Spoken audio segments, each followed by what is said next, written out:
An assassination attempt is made on Empress Wu Zetian right inside her own palace, and at the same time, the body of palace guard A Qi is discovered, having turned into a zombie.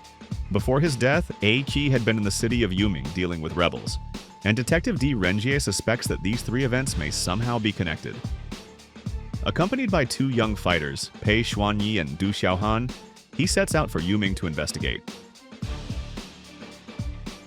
Film promotion and marketing around the world often exaggerate the achievements of the movies they're pushing. But in the case of Chinese online cinema, the scale of exaggeration sometimes borders on outright fabrication.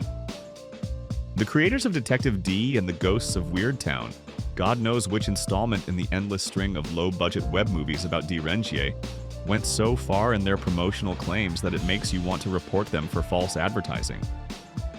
They boasted, for instance, that the set construction required 300 tons of clay, that over 100 skeletons were hung as props, that different types of zombies were given distinct weapons and fighting styles, and that the film would culminate in a 2.5-minute action sequence shot in a single take.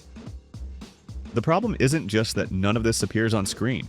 It's that instead of delivering even a passable mid-tier B-movie, what we get is blatant hackwork, outdated CGI that looks a decade old, action scenes sketched in with the bare minimum of effort, and the most generic backlot sets from Hengdian Studios.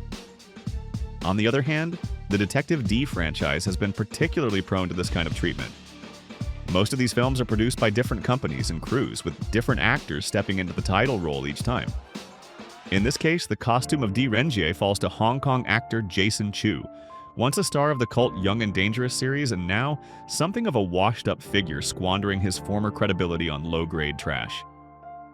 These production companies don't seem concerned that they're turning what was once a respected franchise into a minefield, leaving scorched earth behind them.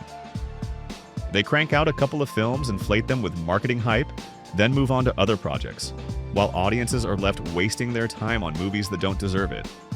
Interestingly, Detective D and the Ghosts in Weird Town isn't even the worst entry in the Detective D web movie cycle.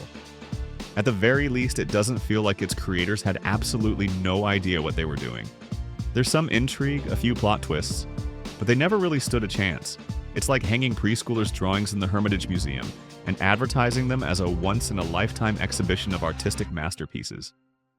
When those drawings are displayed on a kindergarten bulletin board labeled "Our Children's Artwork," they can be charming.